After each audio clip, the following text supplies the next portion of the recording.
Good morning all, and welcome to the officials from the Ministry of Finance and the National Lotteries Control Board. This is the follow-up on the implementation of the recommendations made in the 25th report of the Public Accounts Committee on an examination of the audited financial statements of the National Lotteries Control Board, the NLCB, for the years 2008 to 2012, and the NLCB's expenditure and internal controls during this period. My name is David Janat Tanku. I'm the chairman of the Public Accounts Committee. I want to remind members present and members of the viewing audience that the Public Accounts Committee has a mandate to consider and report to the House on A, appropriation accounts of monies expended out of sums granted by Parliament to meet the public expenditure of Trinidad and Tobago. B, such other accounts as may be referred to the committee by the House of Representatives or as are authorized or required to be considered by the committee under any other enactment. C, the report of the Auditor General on any such accounts. And D, whether policy is carried out efficiently, effectively, and economically, and whether expenditure conforms to the authority which governs it. I wish to reiterate that the sole purpose of this meeting of the Public Accounts Committee is to continue the discussion started previously on the implementation of the recommendations made in the 25th report of the Public Accounts Committee. This committee is desirous of hearing the challenges being faced by the key stakeholders at the NLCB in an attempt to discuss and to determine some of the possible solutions to these challenges. The role of our committee, then, is to assist the NLCB in achieving the efficient delivery of services while fulfilling its mandate in an efficient, effective, and economic manner. This virtual meeting is being broadcast live on the Parliament's Channel 11, on Radio 105.5 FM, and on the Parliament's YouTube channel, ParlView. A bit of housekeeping. Participants are advised that their microphones should remain muted until recognized by the chair. I wish to ask members now to introduce themselves, starting with members of the committee.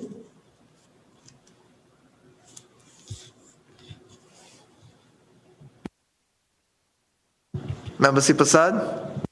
Shri C. Prasad, good morning. Member. Member Webster Roy. Good morning all. Ayana Webster Roy, member. Member Julian John. Morning, Julian John, member. Thank you, Chair. Member Brown. Good morning, Amory Brown, member.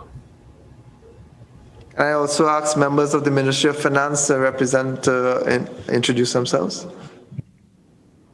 Oh, I'm sorry, if I may. Hold on one moment, please. I forgot my learned friend, Member Monroe. Hi, morning all. Member Monroe, Tokosani Gandhi. And my colleague, Member Paulo Gopiskun. Good morning, Paulo Gopiskun, member. I wish to also recognize that Member Leons is unable to join us today, but he will be reviewing the proceedings thereafter. So here on in, can I then ask members of the Ministry of Finance and the NLCB to introduce yourselves? Good morning, Chairman and members of the Public Accounts Committee, members of the viewing and listening audience. I am Michelle Durham Kisun, Permanent Secretary in the Ministry of Finance, and I am supported by two officers of the Investments Division, Ms. Sharon Mohammed, Acting Director, Social and Economic Transformation, and Mr. Junior Atwari, Acting Senior Business Analyst, also of the Investments Division, Ministry of Finance. Thank you very much.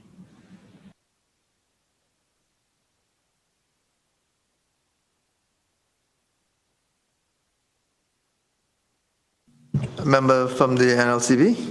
Morning, Chairman Eustace Francis, Chairman of the National Lotteries Control Board. and I supported by 3 of my members. They will introduce themselves.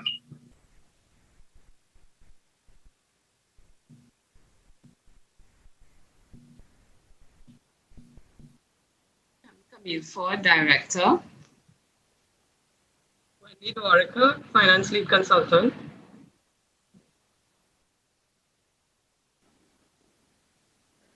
Yana Molino, HR Assistant.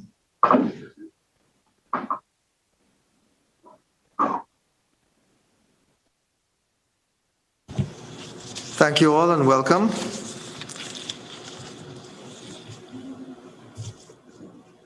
This is a continuation of the meeting that we had 1 month ago, in which questions and queries were raised based on the statement of accounts from the NLCB.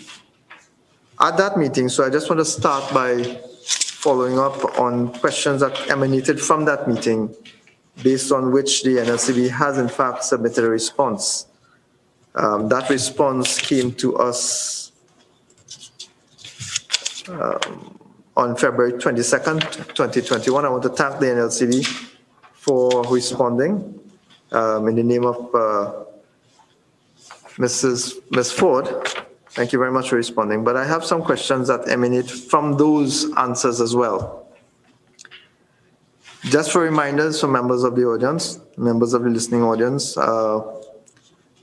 one of the questions asked was the status of the NLCB's request from to the Ministry of Finance for authorization to engage in additional manpower to facilitate the completion of the reconciliation of deferred expenses and unclaimed prizes. The NLCB's response was that the NLCB did not request authorization from the Ministry of Finance for additional manpower to facilitate the reconciliation of deferred expenses and unclaimed prizes. If I may ask, why was no request made? And whether we are comfortable with the staffing complement that we have now to be able to meet the requirements of the Ministry of Finance at this point. Question to the NLCB? Ms. Ford?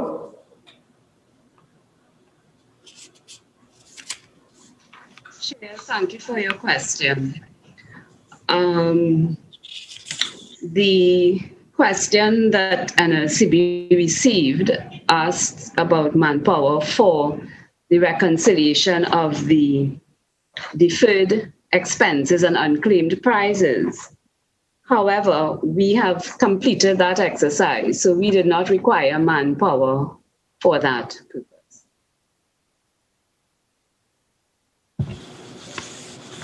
Thank you, Ma'am CEO. The other issue stems from the employment of Adesso. The query from the committee was who authorized the NLCB to use sole selective tendering to secure the services of Adesso. If I may summarize what you said basically. In fact, just for the record, I will put the entire response on the record.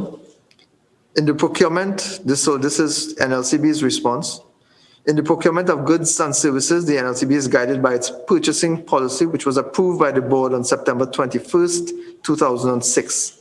Clause 35.0 of the purchasing policy permits exceptions to the tender rules in instances where there are limited suppliers of a service and where the length of time required for calling and receiving tenders would affect progress. In accordance with the purchasing policy, the board approved the procurement of services of an independent lottery provider on October 2020 in view of the termination of the contract negotiation period in December 2020. So basically what you are saying is that because of the urgency, you decided that the best option was to engage in sole selective procurement of this consultant, correct? Madam CEO? Yes, Chairman, that is correct. Okay, Madam CEO, we are not hearing you now. Yes, Chairman, that is correct. Thank you. The query I have is that we engaged in this process with IGT is not a new company to NLCB. So the contract negotiations, when they become due, would have been known several years ago. And therefore, to use the explanation that they were, one, that they were limited suppliers, and two, in the interest of time, because in October you knew you had to renegotiate a contract which was terminating in December, is not acceptable, with all due respect, because you would have known in advance for quite a while, for years, that the contract was going to become due, and therefore some entity, some effort should have been made, ma'am, to engage in this procuring of an independent of a consultant to guide in the negotiations. That should have been done through regular procurement procedures way in advance. I don't know if you would agree with me. I thank you and acknowledge your recommendation.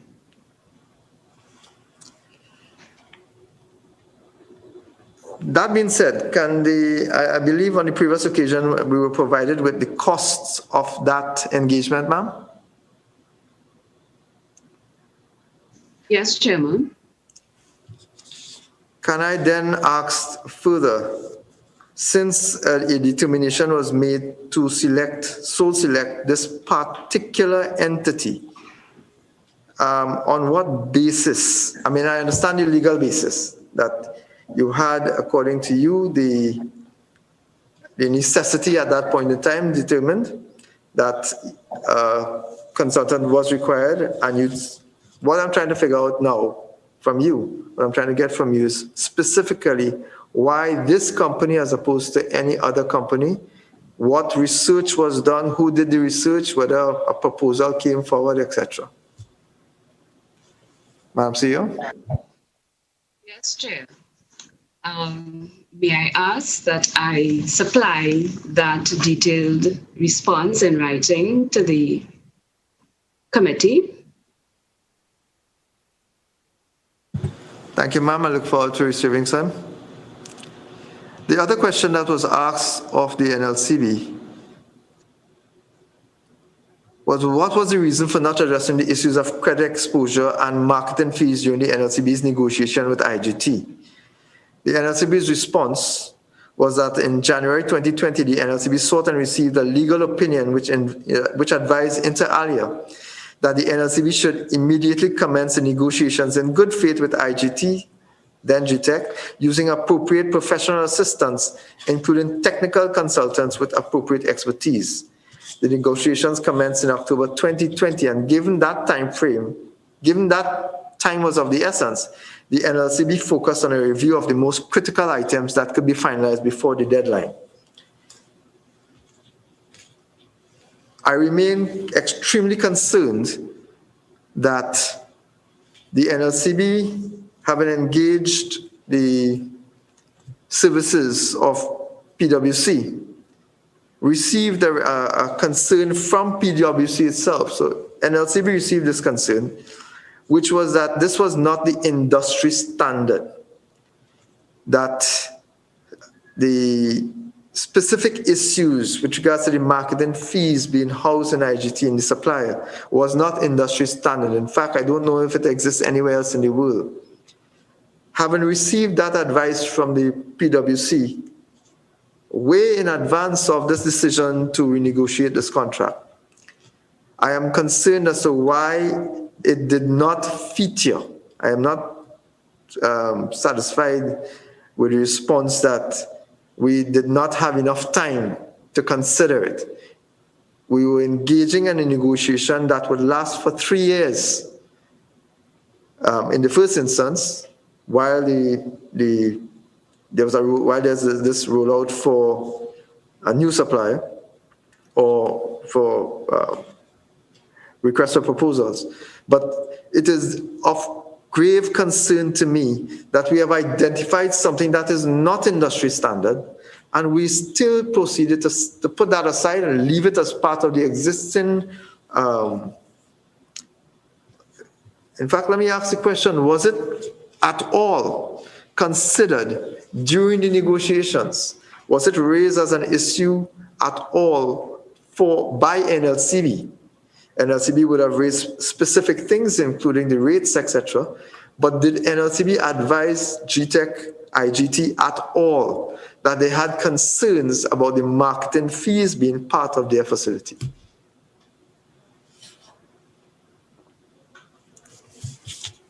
Ma'am CEO? Yes, Chair, I'm sorry, I would have missed the first part of your question. However, I get the gist of it. At the negotiations, both parties had items on the table to negotiate. So in view of the time, this was the one that we were able to complete in terms of priority. Yes, the marketing fees was one of the items that the NLCB would have liked to address at the time. So just to wrap this part up, so is it that NLCB said to the supplier, IGT, GTEC, that we have concerns about these specific items?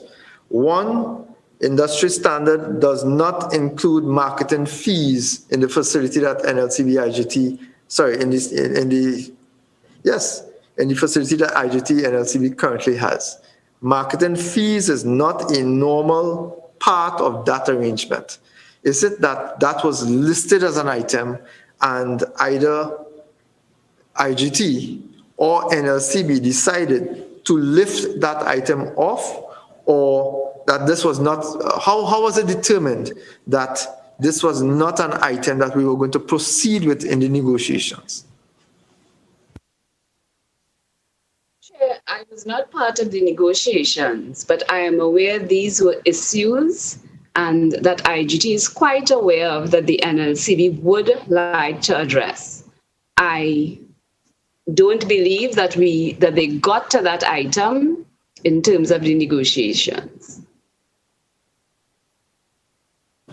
Ma'am, can you confirm that this is of grave concern to the NLCB, that this practice is not industry standard and that it would somehow form part of the consideration in the RFP itself going forward? Yes, Chair, I can confirm that. Thank you. I want to turn over now to other members of the committee for questions that they may have. Members, kindly indicate who has questions on which issues and we can go forward. Members would have had their issues document provided by our secretariat from which we can be guided as to the sequencing of questions.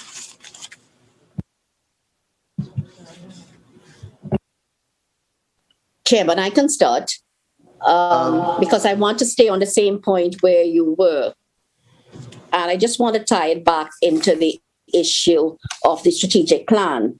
So we know that that marketing aspect, internal marketing function, is one that we have to look at as a cost savings measure. And it's one that we really should be doing that NLCB should be doing internally. So I'd like to think then that as NLCB has plans for the strengthening of the development of that internal marketing function. I'd like to think so, that this is where you're going. So you were supposed to complete the strategic plan.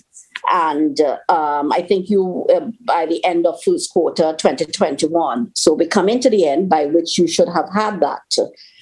Where are you in your considerations of this internal marketing function? How are you going to develop? And you have some of it, I guess, but not significant enough.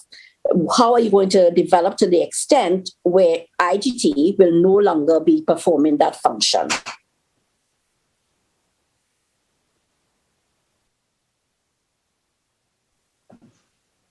Thank you, member, for your question. With regard to the strategic plan, we have issued an RFP to select a consultant. We have received tenders, and they'll be opened on Friday. So we are a little delayed with the start of our strategic planning process. However, I want to assure you that the outcome of the strategic plan would inform the upgrade or review of our manpower audit, and certainly marketing and the fully functioning marketing capacity at the NLCB, so that this would not be an item that would have to be included to the service provider the next time we go out to an RFP. But let me stay on it. Has the board considered this? Has a paper been done as to the possibility of expanding your internal marketing functions to do the functions in its entirety, so that there will no longer be that relationship with IGT? Has an internal paper been done? Have you studied it?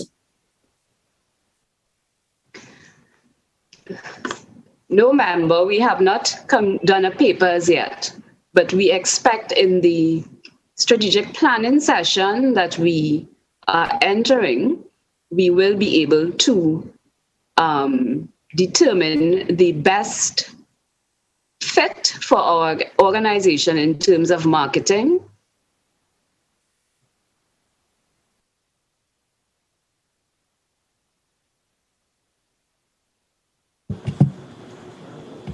Member Webster. But I'd like to think that the best fit.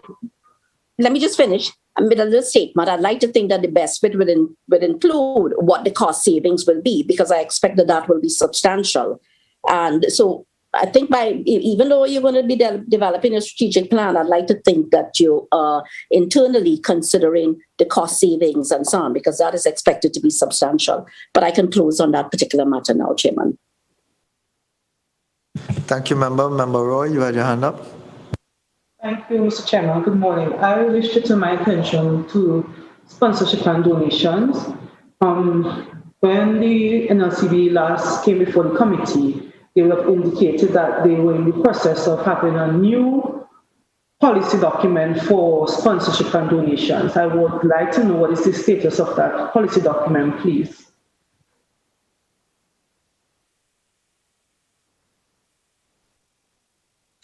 Thank you, member, for your question. The sponsorship policy was completed and approved by the board at its meeting at the end of January, on the 28th of January. So our sponsorship policy has been completed and approved. So then the NLCB would have now started actively implementing the policy where those applications for sponsorship over $10,000, the unanimous approval of the committee is required. That is in practice now? Yes, member. How are sponsorship opportunities advertised, or are they advertised, and is there an application form? How do members of the public access the sponsorship opportunities available through the NLCB? Members of the public, they are free to write in and request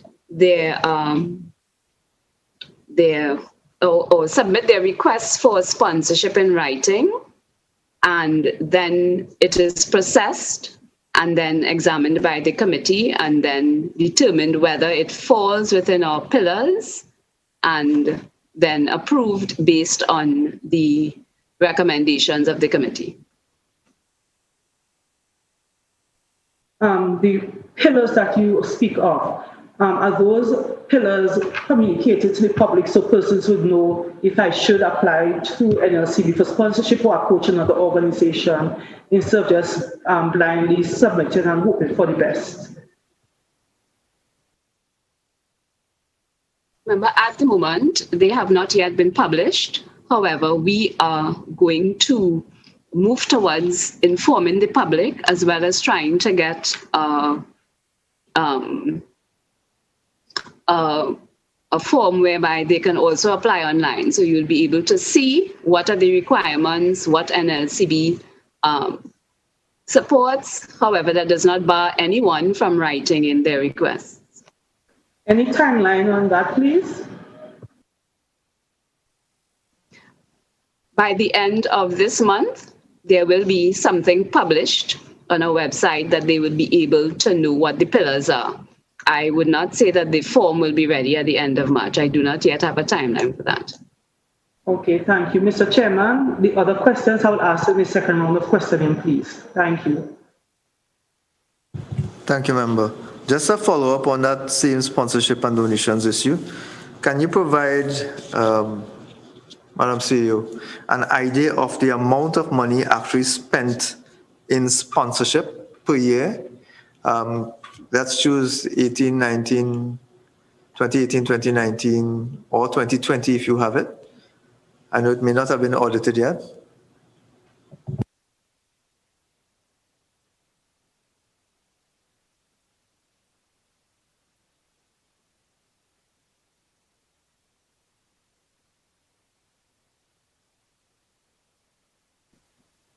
Chair, figure for 2020 is $23,262,521.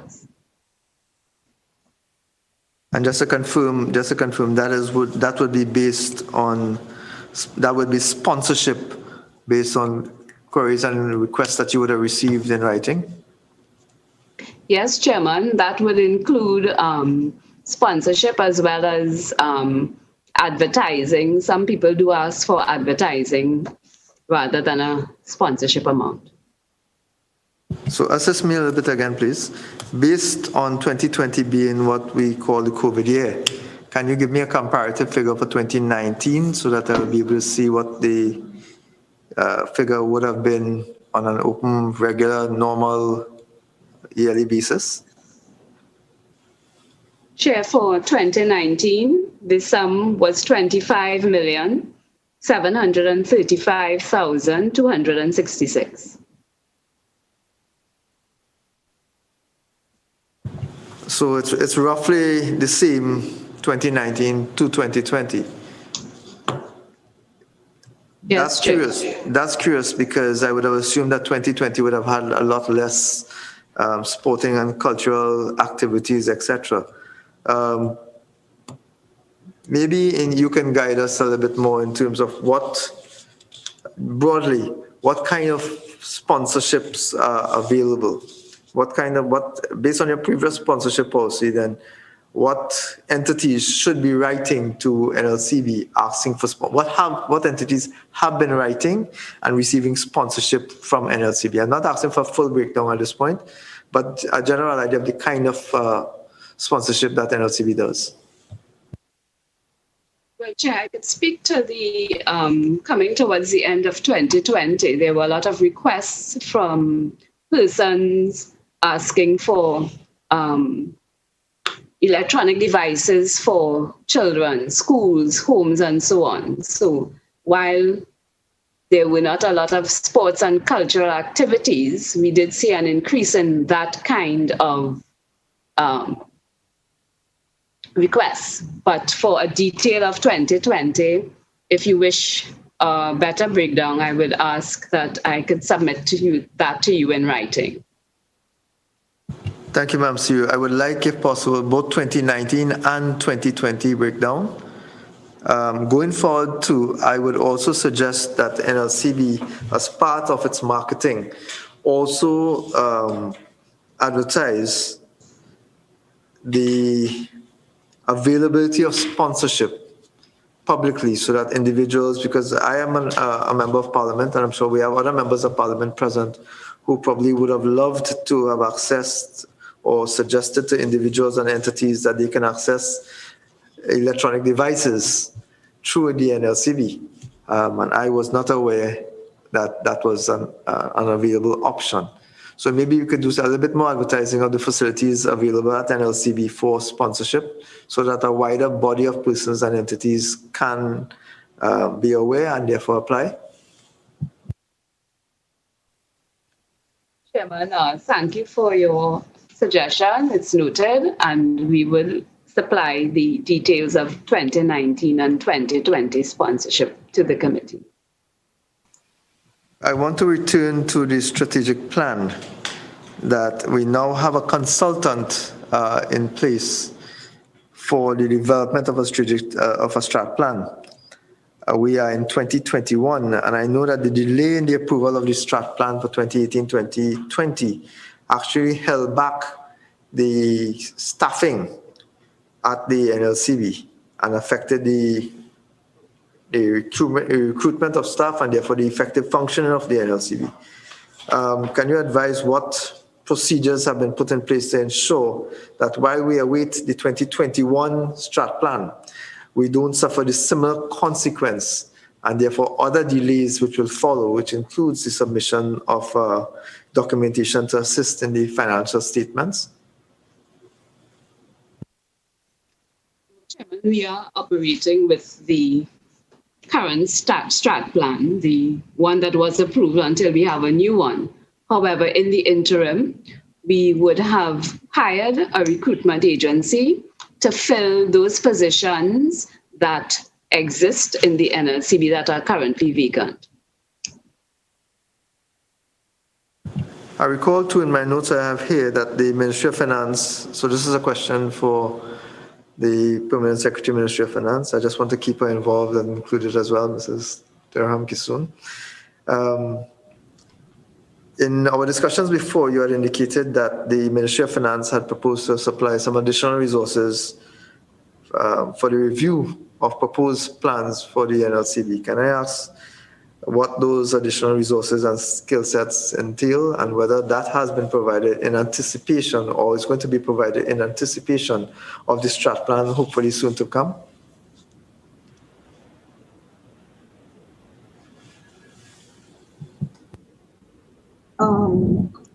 Chairman, the Ministry of Finance stands ready to endorse the recommendations of the NLCB to go forward to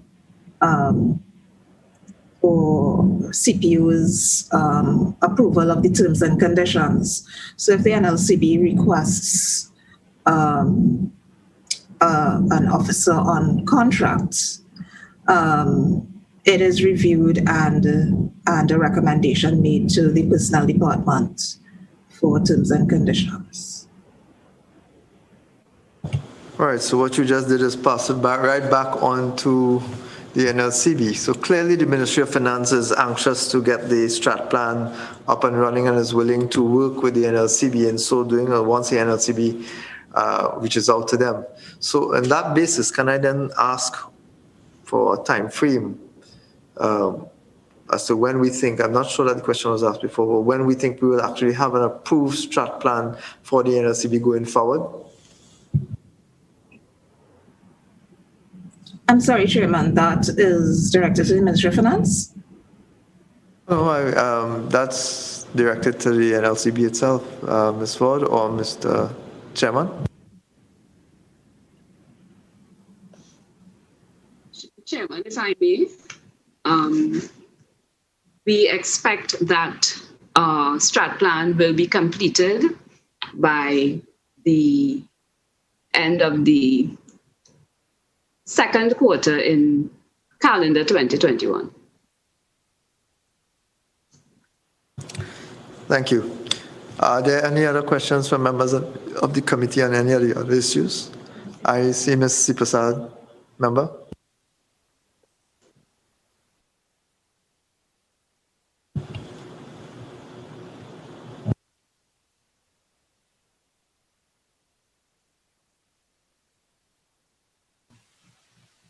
Chairman, can you hear me? Yes, we can. Thank you. Okay, thank you. Can I ask questions now on accounts receivable, or are you still on the other topic? Ma'am, you can go ahead. We will come back to the other topics. Thank you. I noticed that the implementation of the accounts receivable module is part of your integration of your financial and other systems as recommended by PwC. This was still in progress in January 2021. can you tell us if this was completed or when will it be completed?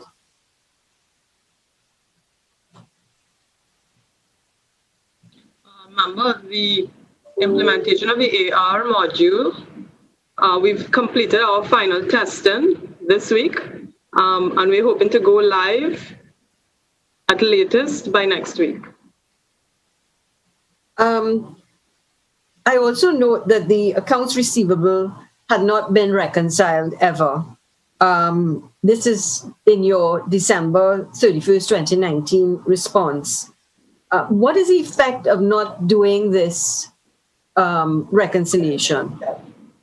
Remember, the accounts receivable has been reconciled. It was reconciled within the 2013 to 2017 period by PricewaterhouseCoopers. So we are now continuing the reconciliation. So is it that the accounts are reconciled only up to 2017? Up to 2017. We also did a tender for 2018 to 2020. So it will be continued very soon. And then we will take over that. Forgive that me. Reconciliation. You tendering for someone to do the reconciliation of your accounts receivable from 2018 to 2020?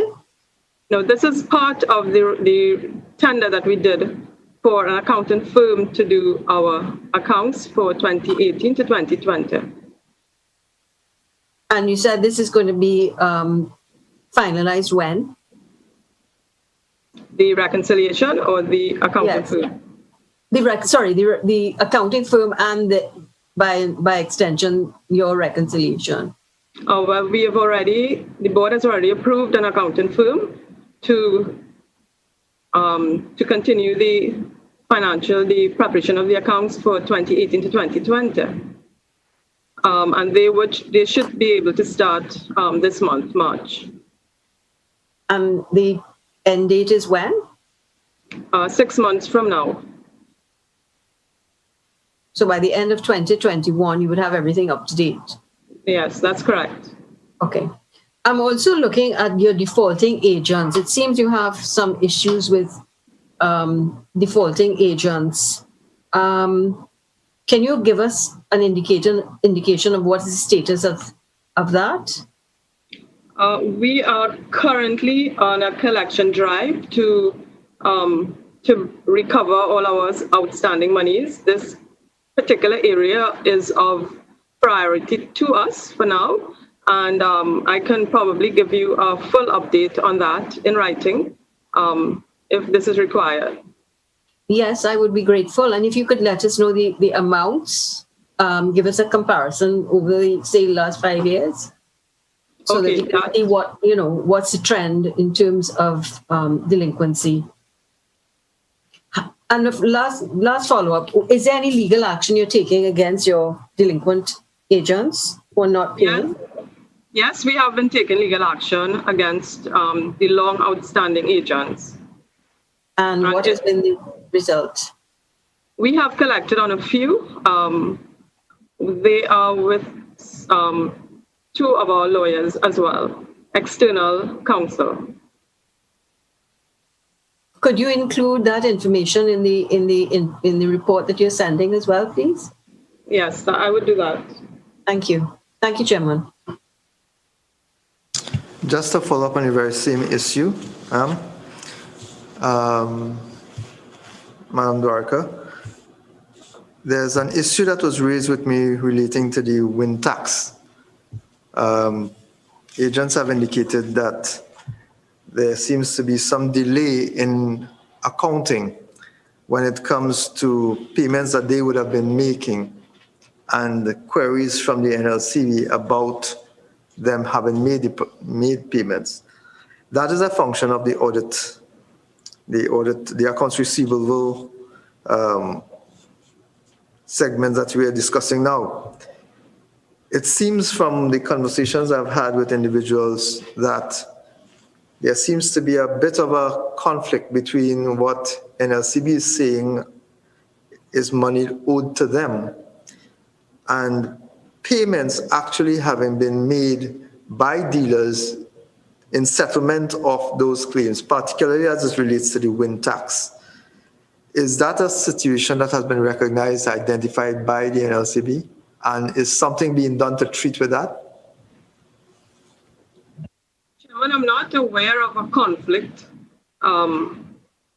regarding wind tax and agents. The majority of our agents have paid on the wind tax. I just have a few agents that are still outstanding. All right, this may be a specific issue, but I've been told that there are other similarly affected individuals who would have paid into the NLCB their wind tax as required, but NLCB would still be writing to them subsequent to that, as much as months thereafter, having not acknowledged the fact that they would have paid those taxes. The reason I'm asking that is because you have indicated that you are going to be taking legal action. I just want to make sure that in taking the legal action, you are not yourselves exposing yourselves to the other side of the liability, where persons would have been pursued for an outstanding payment which may have already been made. I'm not sure whether there is a difficulty between in NLCB's electronic accounting, for lack of a better phrase. Chairman, I think we go through several processes before we get to taking legal action. There are several notices that go out. There's a final demand letter. There's a pre-action protocol letter. I think we will be following the process according to our credit policy. Thank you, ma'am. What I will do is I will relate to the individuals who would have raised this issue with me, and if possible, I would share their information with you to ensure that we don't have a situation where dealers are unnecessarily tarnished, having kept their obligations. Sure, that's fine. Members, any other questions in regard to the accounts receivable? Yes, Chairman. Sorry for not putting on my mic, it's because I'm doing some other work. But I wanted to know, in light of the wide, what do you call it, in terms of how widely dispersed these agents are, can the head of accounts kindly just give us a sense of how many we have in terms of agency? Because I'm seeing that it was 30 listed in the document as having defaulted.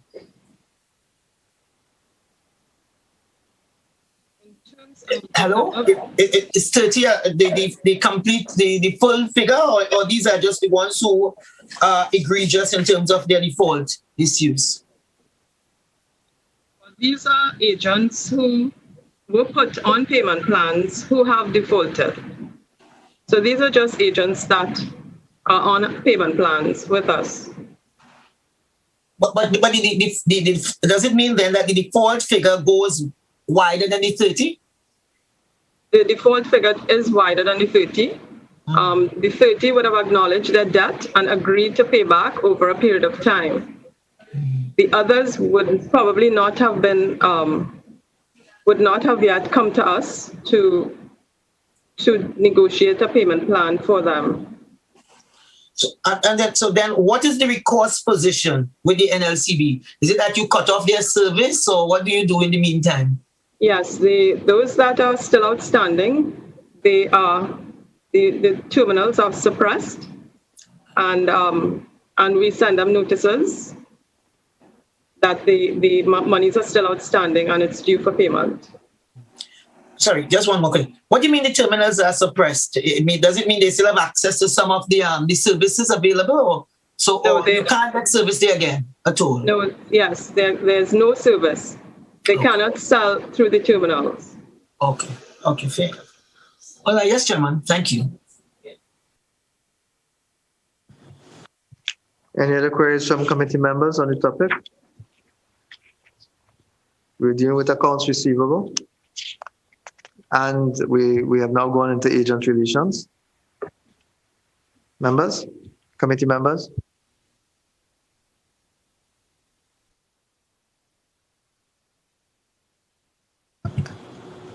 Member Amy Brown, I'm reminded that you had your hand up. Thank you.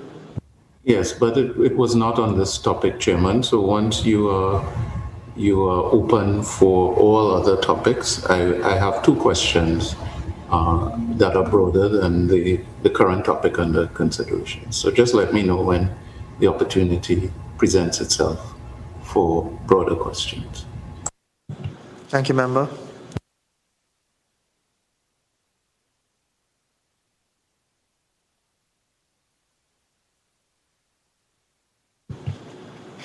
If there are no other questions in regards to agent relations and accounts receivable, may I now transfer over to Mr. Brown, Member Brown? Thank you, Chairman, and good morning again. Mike, I have two questions. I would take them one at a time. The first, well, Chairman, you yourself mentioned we're in the age of COVID. We use the phrase new normal, but I do see persons lining up at some of the agents to participate in the products of the NLCB. I'm just inquiring on the status of development of mobile opportunities. Lots of folks use their smartphones as well. How far advanced is the NLCB in offering to the public opportunities for further participation in mobile gaming and offering the possibility of increased revenue and reduce physical contact at the various points of purchase? So that's question number one. And when I get a response, I'll move to question number two. And I understand a committee was set up to examine future possibilities for mobile application. And I'd like some further detail on the status of that.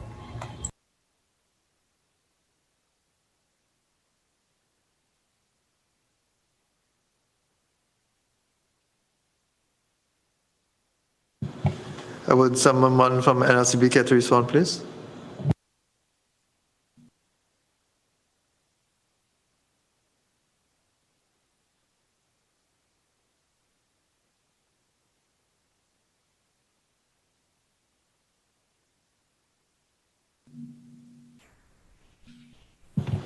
Chairman Nancis, I think you are trying to respond.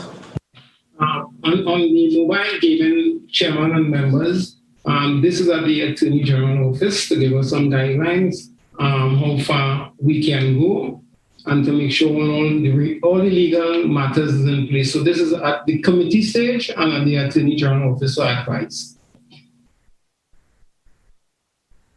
Thank you, Chairman. Member Brown?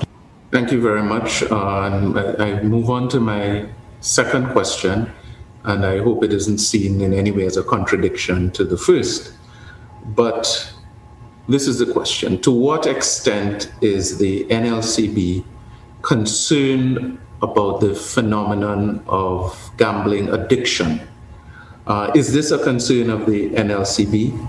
And to what extent has the board considered either donations to specific NGOs or entities that do work in the area of addiction and gambling addiction, or the possibility of initiating support programs for nationals and citizens who may be predisposed or vulnerable to the phenomenon of gambling addiction among our citizens. So I'd just like a little insight into the thinking of the NLCB on gambling addiction and what may have been done and what may be contemplated in other countries. There's the concept of responsible gaming programs, and that is done by gaming commissions as well as even casinos, etc. So just a little bit of insight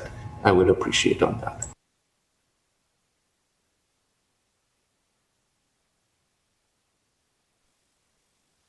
Thank you, member, for the question. I can assure you that the NLCB is concerned about gambling addiction, and at present we are developing towards a responsible gaming program. I do not have the details of the program with me at the moment, but I am happy to submit it to the committee if required. If I may, I'm sorry, and thank you for your response. I didn't hear a key part of it. Is it that there's an NGO being developed or being supported? Just as you began the point, I understand that there's a responsible gaming program and that you would provide some details to the committee, which certainly I would appreciate. But just clarify, where's this program coming from and how the NLCB is supporting or rooted to this program? Sorry, member, we are partnering to begin with an NGO. Are you in a position to give the name of the NGO, please? Not at this time, member, but I am happy to submit it to you in writing. Okay, I certainly would welcome and appreciate seeing that. Thank you, Mr. Chair. Thank you, member. Just to follow up on that topic as well, I'm curious to find out how exactly that NGO was selected to partner with. Is it that they made an offer? Has that offer been widened? I mean, in my thinking, it would make more sense to have every possible NGO involved in this process that would have some role currently in treating with addictions and gambling addiction in particular. Is it that there's one entity or several entities that the NLCB is dealing with, or have you finalized just this one entity based on some criteria? Chairman, at the moment, this is an NGO that has been working in the area of addiction before, and they have all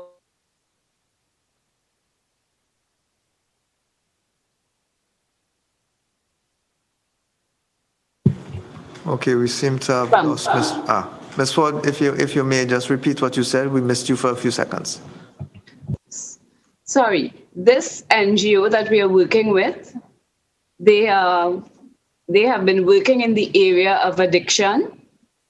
They have been making requests. The NLCB has worked with them in the past, so we are starting with this one. However, it does not debar us from working with any other NGO. I have a question from a member of the public that's come to us by our services here. To the NLCB, what is the application process for businesses who seek to become NLCB agents, and is the process outlined in your website?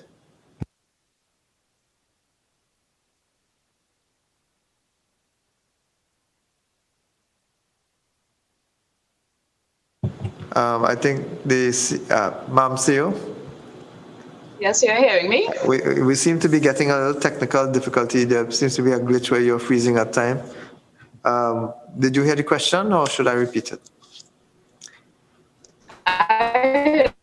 Businesses or individuals are free to write to ask to be an online agent. At the moment, I cannot verify whether the process is on our website. Thank you.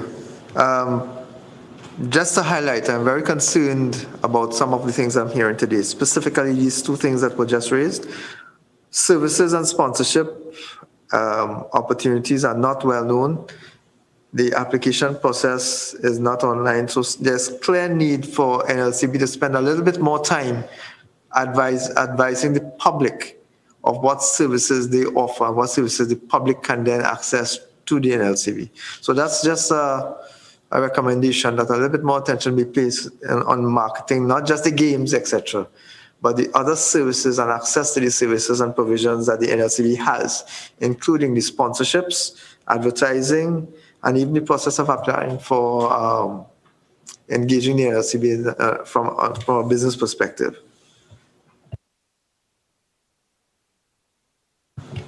Are there any other questions from committee members on any other issues? We will open up the floor now, or on this same issue.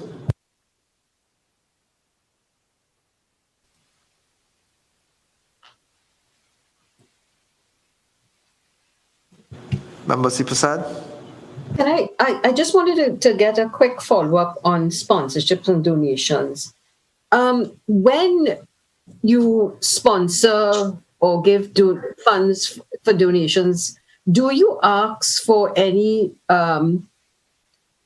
supporting documentation to confirm that the person or persons have purchased what they were supposed to purchase? Do you ask for audited accounts? Do you ask for receipts to validate that the funds that you gave were spent according to what was requested?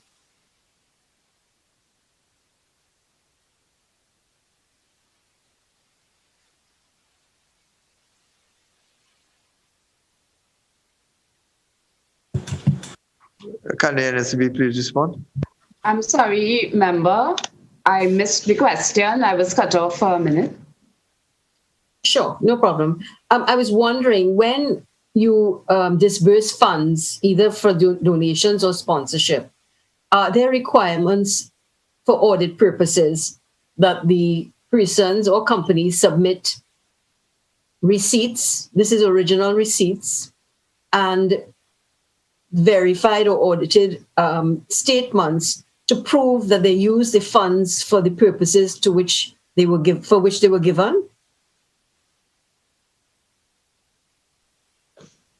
Thank you for your question.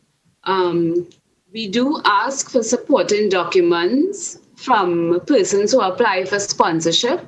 However, the NLCB does not make checks out to individuals. So the person asking for sponsorship would have to have a bank account to make the check out to, and we do follow up in terms of whether the programs were or activities were conducted. Can you just explain what you mean by follow up? Is it documented? Documents required? What sort of things? Do you do field audits? Yes, documents are required before and after, or sometimes. Let me give an example. If you wish, let's say, devices from a particular agency, we do make the check out to the business place for the equipment.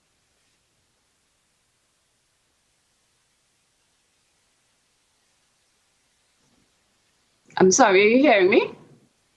Sorry, I didn't hear the end of what you said. Sorry. Yes. If it's a specific item, we may make the check out to purchase a particular item.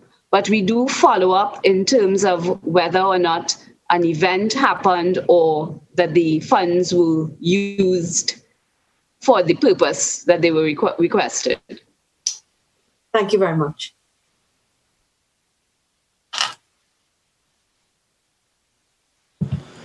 So let's continue, please. I want to focus now on the topic of illegal gambling.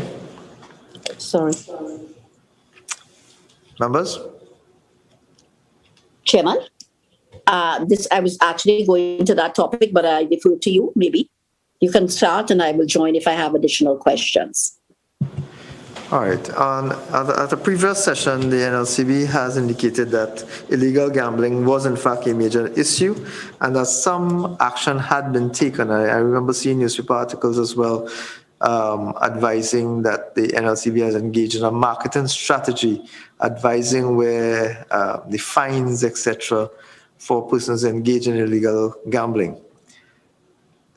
It has also, the NLCB has also acknowledged, however, that the initiatives has made very little impact.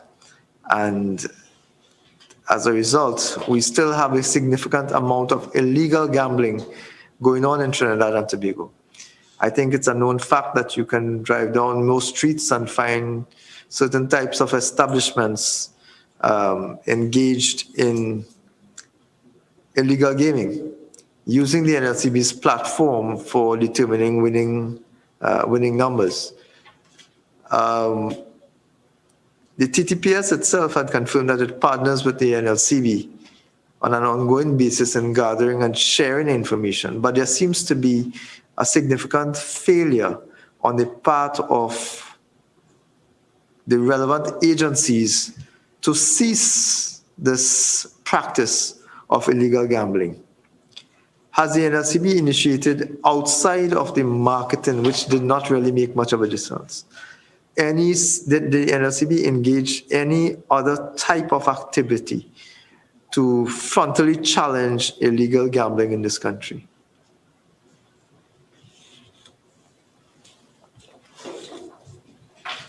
Chairman, the NLCB is certainly concerned about our market share.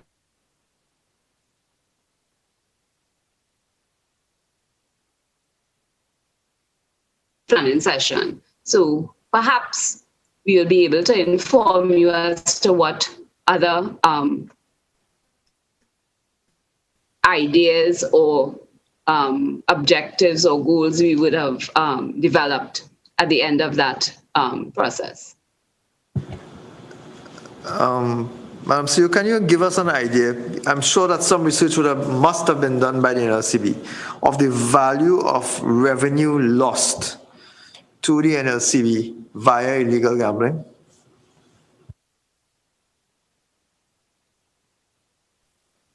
Chair, yes, we would have done we do have an idea of the value. However, I don't have those figures at hand at a later time. I look forward to you presenting same, but we would then agree, though, that it is a significant sum.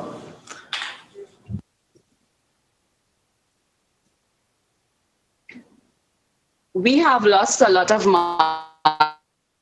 market share, Chairman. So All right, Madam CEO, we seem to have some difficulty hearing you on this end. Your screen seems to be freezing quite a bit. I don't know if any of your other colleagues might be able to provide any of the information I'm requesting now. Specifically, I know we've asked for an estimate, but does anyone have an estimate of the amount of money we are losing to illegal gambling?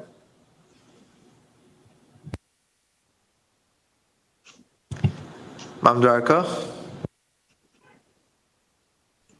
Chairman, I don't have those numbers with me. We can possibly provide it to you at a later date. All right. At a previous session, the NLCB had indicated that it was considering hiring its own security for treating with this issue of illegal gambling. Can you advise what was the status of that initiative?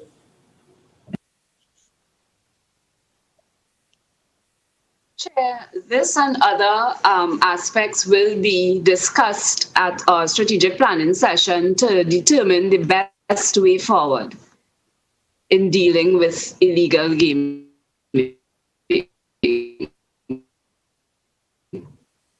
Thank you, ma'am. The reason I'm raising the issue is because we will all accept that there's a significant amount of money being lost to the NLCB and to the government of Trinidad and Tobago via illegal gambling. So much so that I think it is, especially in these difficult times, critical that this form part of a priority approach by NLCB, the TTPS, the Ministry of Finance, and any other agency related to this practice of illegal gambling. I think an agency of some sort must be set up expeditiously, because this is not a today event. This has been happening for a long period of time. I don't know if the Ministry of Finance or the NLCB can take this on as a priority initiative to stop illegal gambling in this country and stop the deprivation of millions and hundreds of millions over the years, and maybe even much more than that, from being lost to the Treasury. if just to highlight the point, if NLCB's revenue from gaming is $2 billion, and you know that you have lost a significant market share, and that's $2 billion per year, $2 billion plus per year, you know that illegal gambling is then receiving a substantial amount of money that does not re-enter the system legitimately. So can I suggest that both the NLCB and the Ministry of Finance partner a little bit more aggressively with TTPS and other entities, whichever other entities we can find, to make sure that this scourge of illegal gambling is addressed as a matter of priority, as opposed to waiting until we discuss it in the strat plan?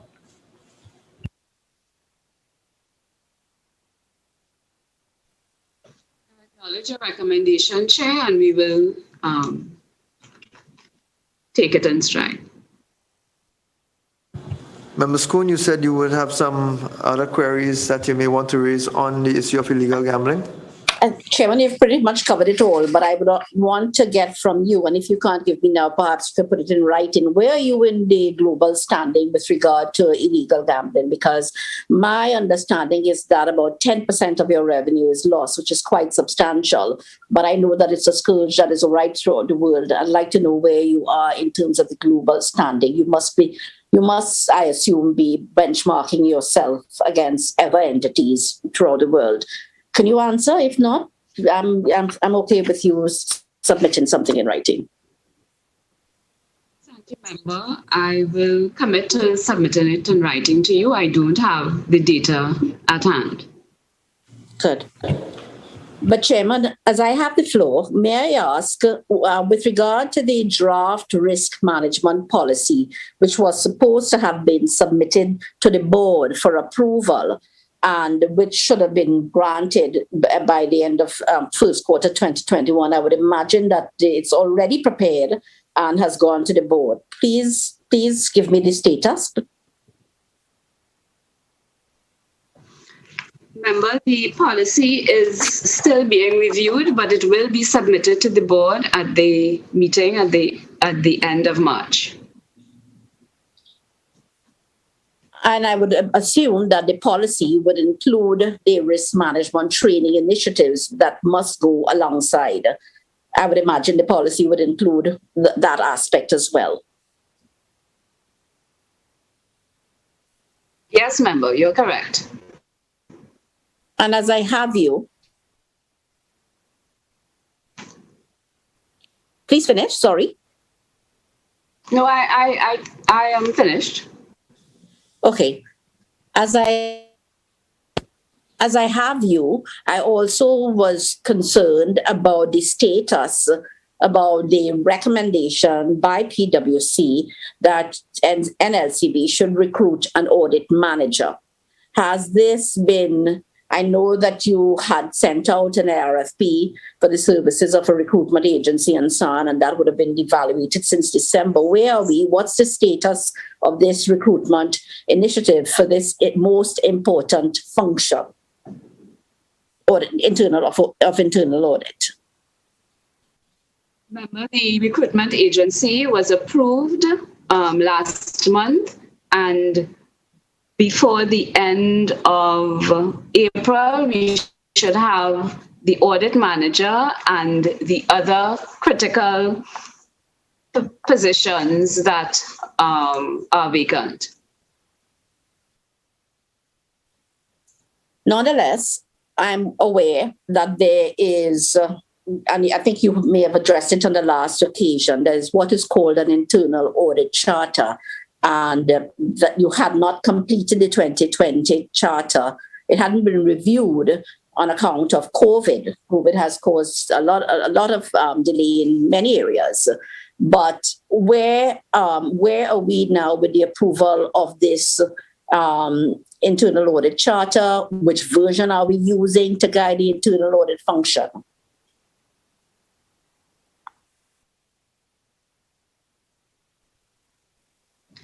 We are currently reviewing 2020 and it's being updated for 2021, Member. So you review in 2020. So what guided your actions in 2020? What internal audit charter did you use to guide your internal audit function in 2020?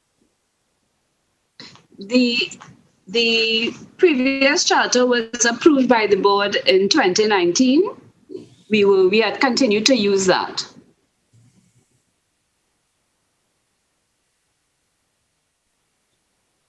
Okay, all right. So you use the old one and you're updating the 2020 or into a 2021. What is this relationship? And please forgive me for I'm very naive in this area.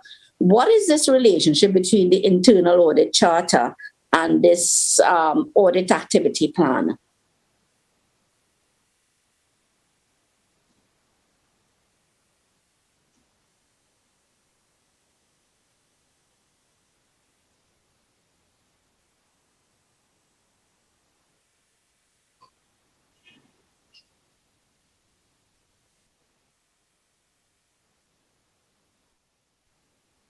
I'm sorry, member, could you just repeat the question?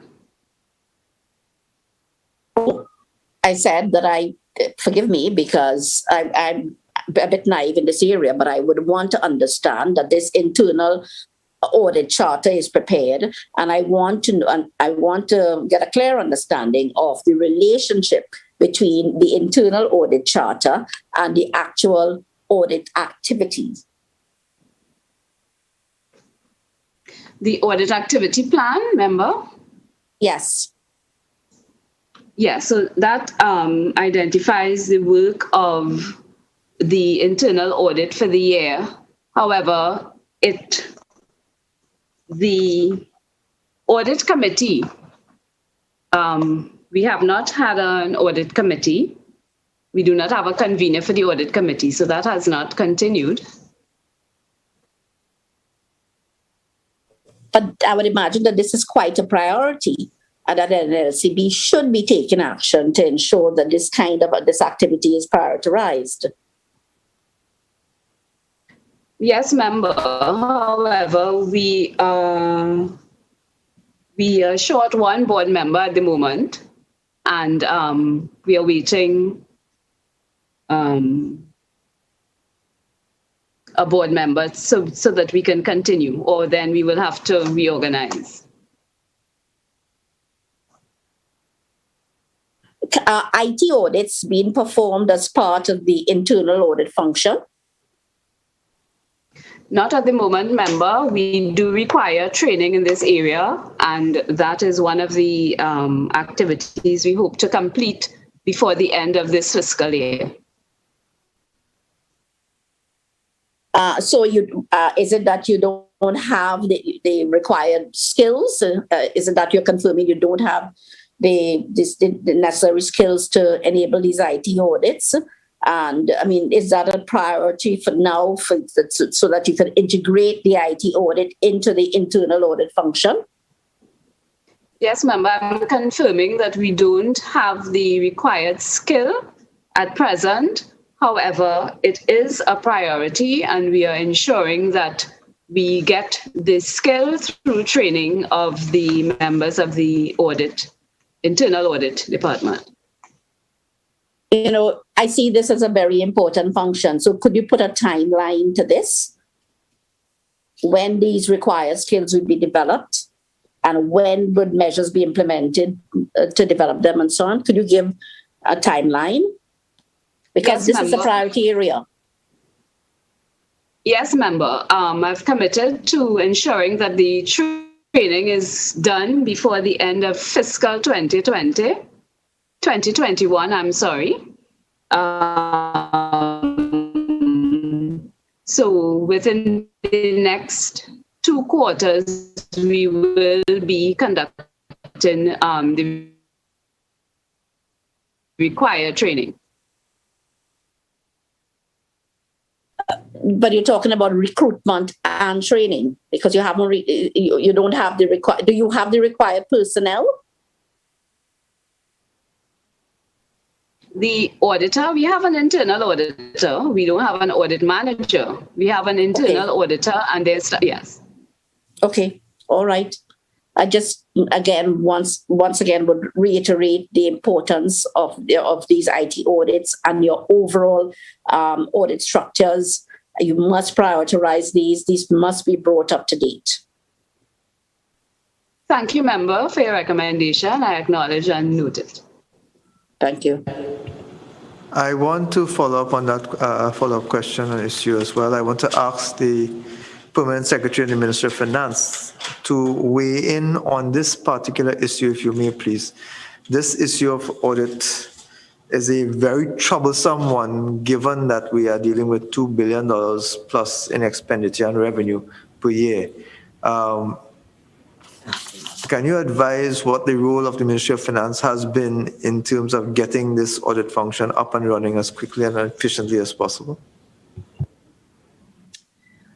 Chairman, a couple of months ago, probably more than a year, we had issued a circular to all state enterprises and statutory boards that the internal audit function is necessary because the Ministry of Finance, as you and member Schoon saying, the internal audit function is critical to providing management with the assurance that procedures and policies are being followed as required. With respect to NLCB, they have, as Director Ford has indicated, that is on their list of positions to be filled. I am not sure of the priority, but it is a critical area that the Ministry of Finance had caused to issue a circular a couple of months ago. Thank you, ma'am. As we are on the topic of hiring of personnel, etc., I note that the NLCB has been engaging quite a few entities, individuals and companies. Is there a protocol for the employment of staffing on contract at the NLCB? Are they required to, as regular institutions, advertise vacancies, etc., for positions that become available at the National Lotteries Control Board? Yes, Chairman, we do advertise vacancies when they arise. So just for my clarification, in the event that we have vacancies in the communications department, would that vacancy have been advertised publicly? And if it will, what then is the process? Somebody applies and then a recruitment agency is hired to review, or is that done in-house? Chairman, the NLCB has two categories of staff. Those that are employed by the Statutory Authority Service Commission, they do the advertisements and interviews for those positions. And for the contract positions at NLCB, in this instance, we have hired a recruitment firm who will be doing the advertising, the interviewing, and the selection of the persons.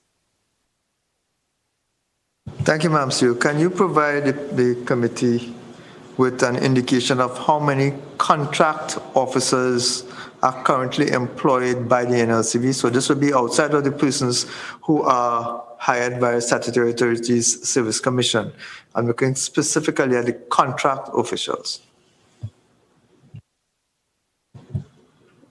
At this point, I'm just searching for a number. At a subsequent time, I would want to ask some more detailed questions. We currently have 20 persons on contract. Can I ask then, how are those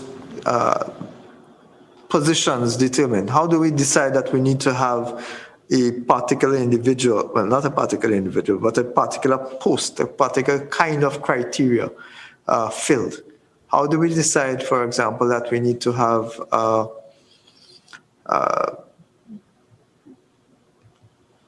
communications expert on crisis management, just for lack of a better option, just to throw out an option?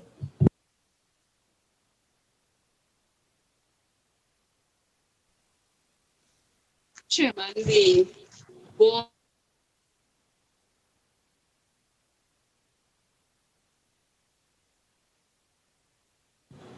All right, I think I've lost somebody who was trying to comment on it.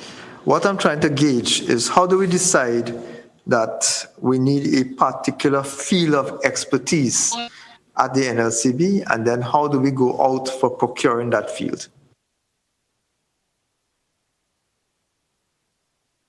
Let me help by directing the question to Madam CEO.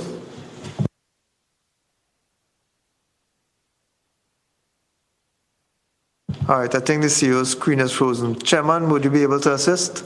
How do we determine at the NLCB that we need a particular skill set that the current establishment does not have, and therefore we need that skill set, and how do we procure it?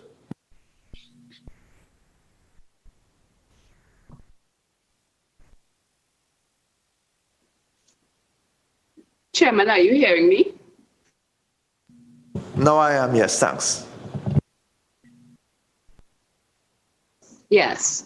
My statement is the board sets policy in general, and there's usually an HR committee, and when we determine what the policy direction of the organization is, then we would send a list of positions required to the Ministry of Finance for forwarding to the Cabinet. We would get Cabinet approval, and then the CPU would then determine terms and conditions. Thank you, ma'am. So clarification, so all contract officers currently at the NLCB would have received Cabinet, their terms and conditions and employment, etc., would have been approved by the Cabinet? Contract employees, yes, that is the procedure. Can I ask, by the CPU, I'm sorry.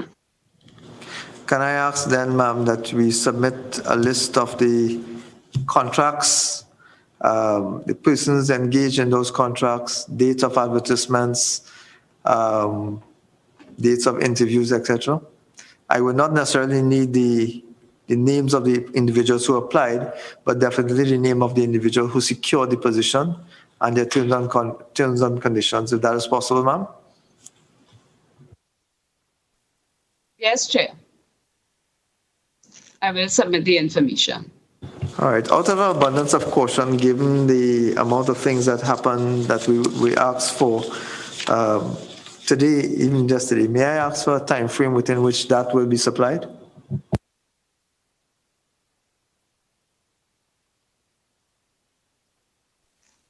2 weeks, Chairman. 2 weeks? Yes, please. Thank you, ma'am.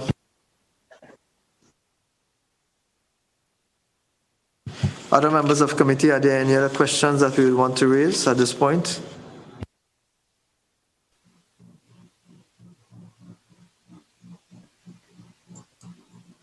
Chairman, on the last occasion, we would have spoken about the manpower planning audit and so on, and I would have been particularly interested as well, in addition to the audit staff being brought on board. I was also concerned about the legal, because I think they will be contracting out the services, and of course that's more costly. And of course, then they also said, and I picked up, that on account of not having the number of the full requirements of legal personnel, that it was holding back the development and approval of their non-disclosure agreements, the drafting of the conflict of interest policy, establishment of enterprise-wide set of ethical benchmarks. So there's work to be done, and and work that is aligned with this institution being an ethical one and so on, and one that is transparent and accountable. And so, what is the timeline for getting this legal officer on board? I can't imagine that there will be so much difficulty with recruiting a legal officer when there are so many locals being trained annually through our local system. What is the timeline? What is the difficulty? Are you pursuing it, please? Yes, member.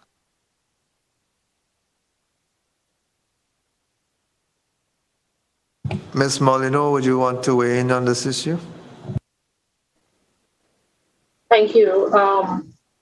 As we would have mentioned previously, the decision in terms of in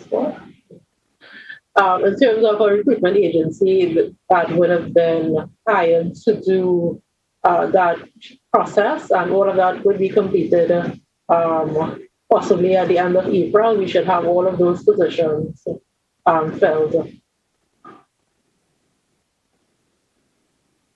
Member Schoon, any follow-up? No, just I would like, in addition to the work that they're going to present to us pretty soon, I'd like them to give a follow-up at the end of April with regard to this entire human resource supply concerns. So I'd like the confirmation that you are in fact having improved on all of these gaps that exist in terms of your human resource capacity, including, of course, your legal, your audit, etc. So if you can let us know by the end of April where you are with all of these. Certainly. Thank you. Thank you. Yes, thank you. Members, I want to turn now to the relationship between IGT and NLCB. Just to spend a few minutes exploring that relationship. Can NLCB confirm that the extension has been completely signed off and is already in place?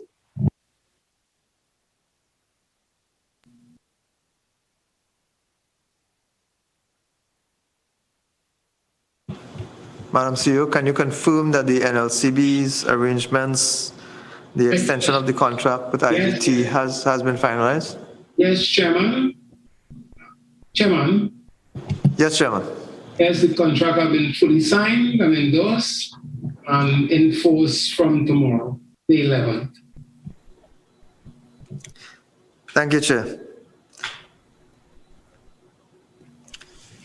I note in the notes that I have here, I was advised that upon entry into the Fifth Amendment of our contract with the IGT was unwilling to engage in other discussions outside of the contract renewal. My notes indicate that the board it was suggested to the board that they seek professional advice in conducting such negotiations in the future. That is negotiations with IGT and presumably other entities as well.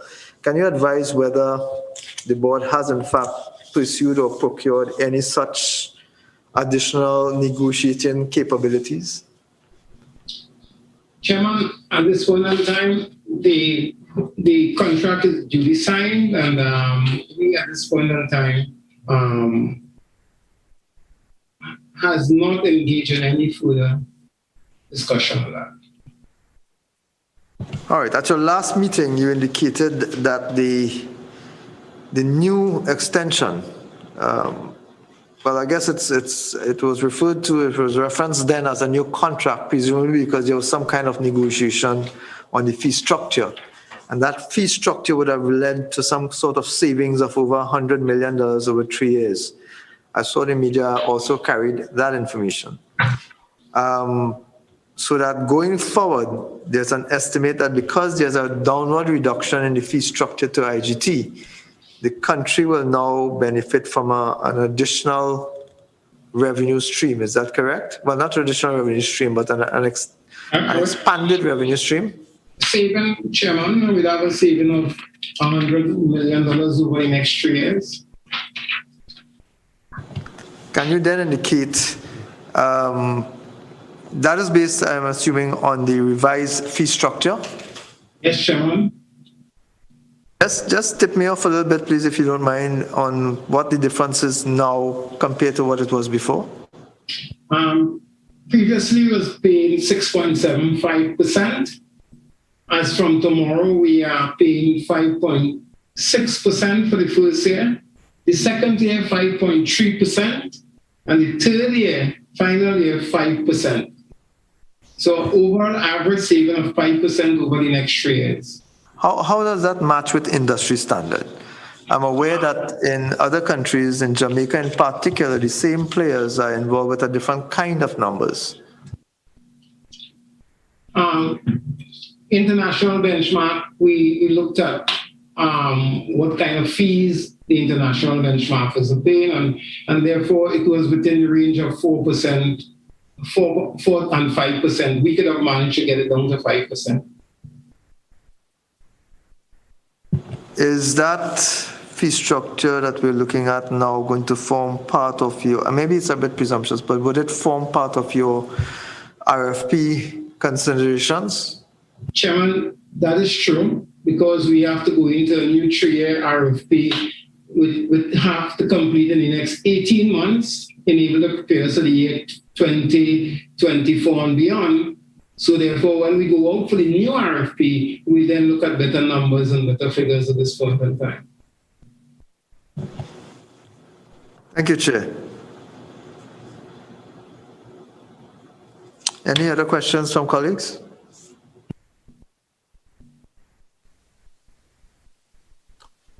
Member C. Prasad? Chairman, I was looking at information communications technology, and I'm wondering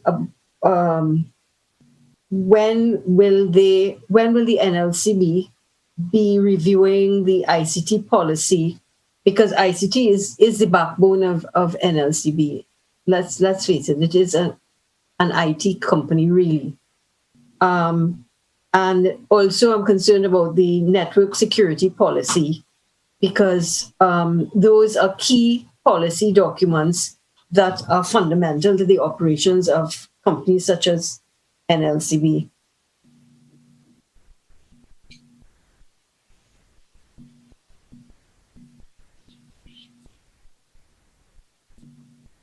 Those policies are being reviewed at the moment. They should be submitted for board approval by the end of March.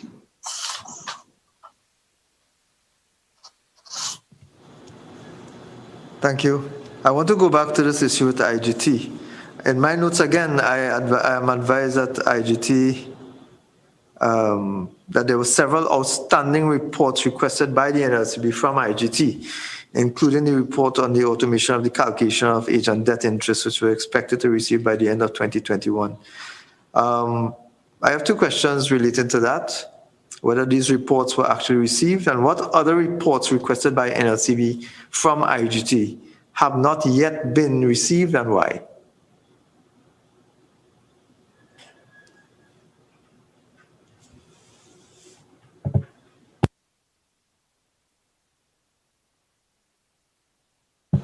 Madam CEO, you have the floor.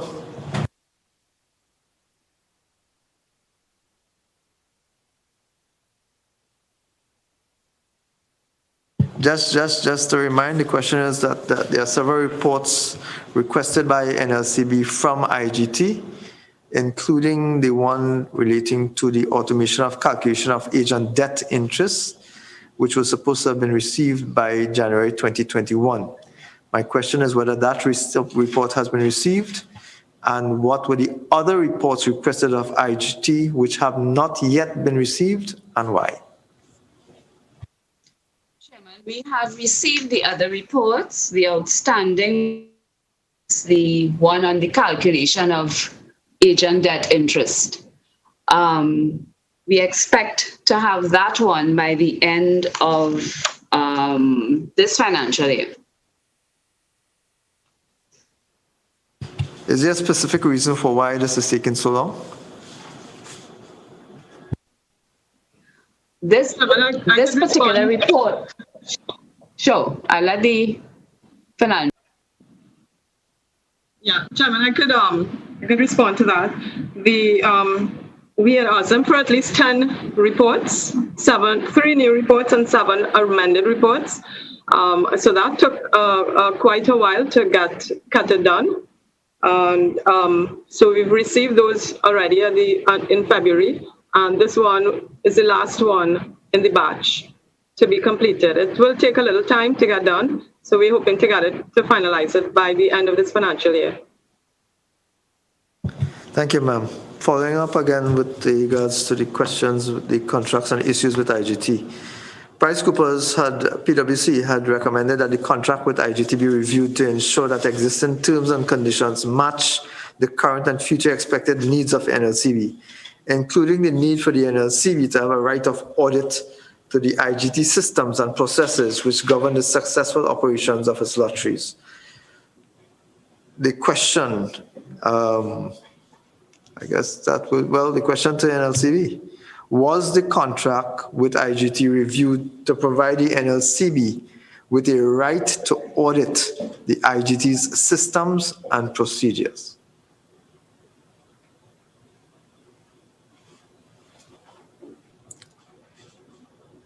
Chairman, would you be able to assist?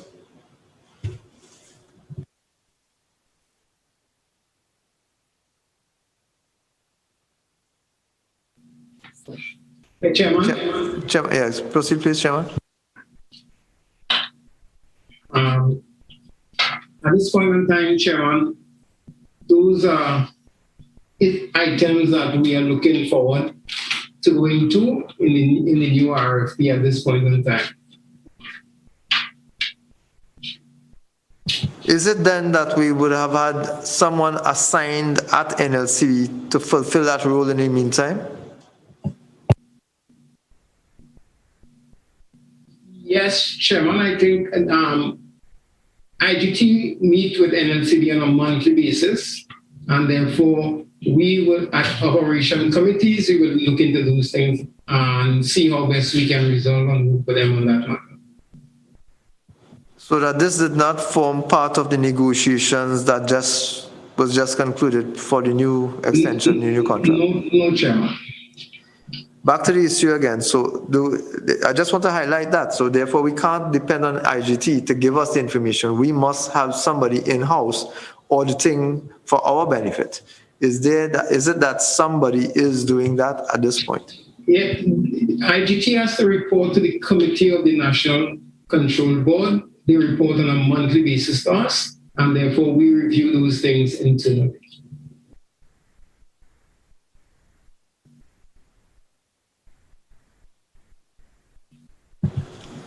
All right, moving forward.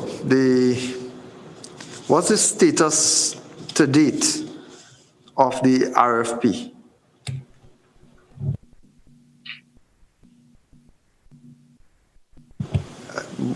I knew that we had agreed at some point that we were going to go out for an RFP. Has any process, procedures, rules, regulations, initiatives been put in place to initiate that pursuit of an RFP, or are we going to wait until it becomes a little too tight for comfort and we end up in a socio-elective situation again? Chairman, at this point in time, no action is taken place on that.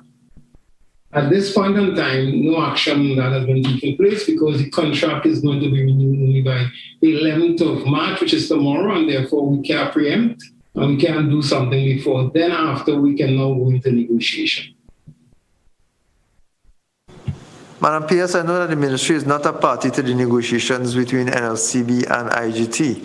I want to know if the ministry actually has any sort of, if you have provided any advice, guidance of any sort to the NLCB regarding the conduct of an RFP before it engages any other entity, or before it had, in fact, it's two parts of this question, whether the ministry provided any guidance during the negotiation with IGT for the current extension that is now being implemented, and whether the ministry intends to provide any other form of guidance or any kind of guidance for the conduct of the IRP going forward?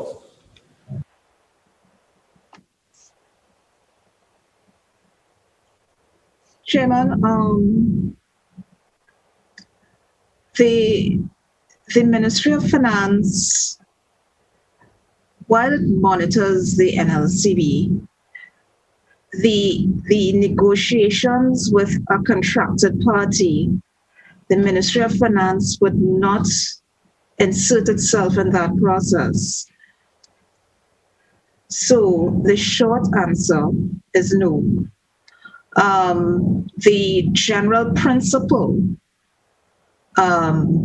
which we uphold for any sort of procurement is in the State Enterprises Performance Manual. Now, the NLCB having its own act is not mandated to follow that policy, but it is the corporate governance policy document that we uphold that can be looked at for guidance.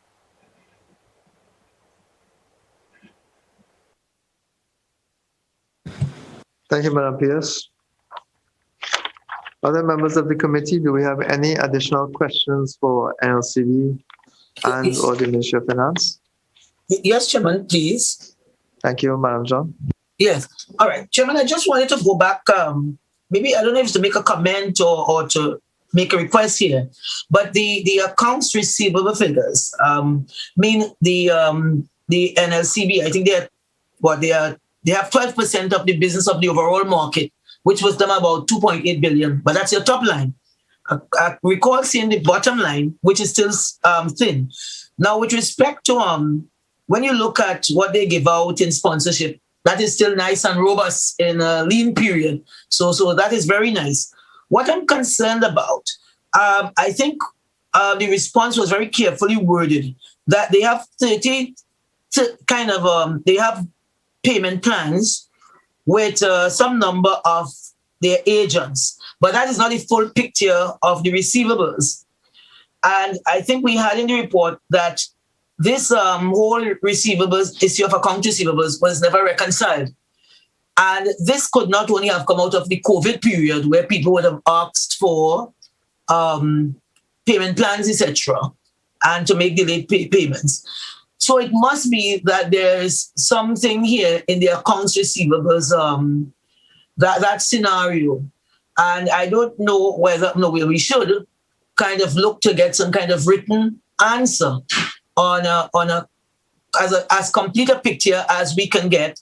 And basically, it cannot be dependent on the implementation of the accounts receivable module. There must be some sense of it, because I think one will want to tidy up that area going forward, particularly as they are trying to bring the accounts up to date. And then there was a bit of the conflict of interest, that there is still no policy in that one need in a company, particularly in every company you need that, but more so in a company such as this. You need to have your conflict of interest policy, which is enforced and reinforced. This has to be part of the apparatus, the administrative apparatus in the NLCB. Yes, Chairman, that's it. Thank you. See you. Thank you, Member John. Other members of the committee, do we have any other questions for our guests today?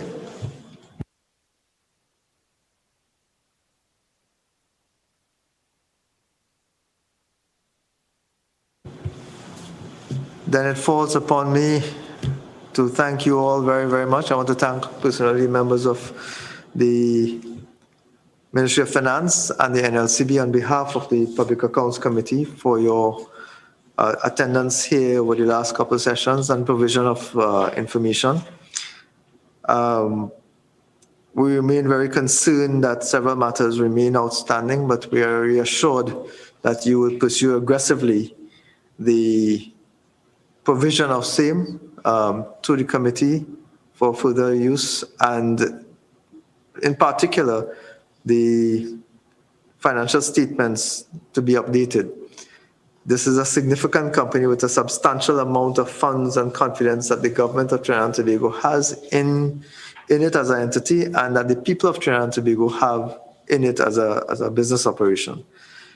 I want to assure you that this committee will meet with you again, not on this particular financial period, but in the anticipation that you would have submitted your financial years from the 2013 go forward to the relevant entities, and that it would be laid soon in the House so that we will treat with more current activities as they come forward. I can also assure you, both to the Ministry of Finance and the NLCB, that your committee proposes to cast a very keen, observant, interested eye on the operations of NLCB going forward, particularly as we engage in this RFP. But more on that when we meet next time. Again, I thank you all very, very much. Be safe. Thank you all so much for contributing. Much, much appreciated. Stay well, be safe. Thank you all.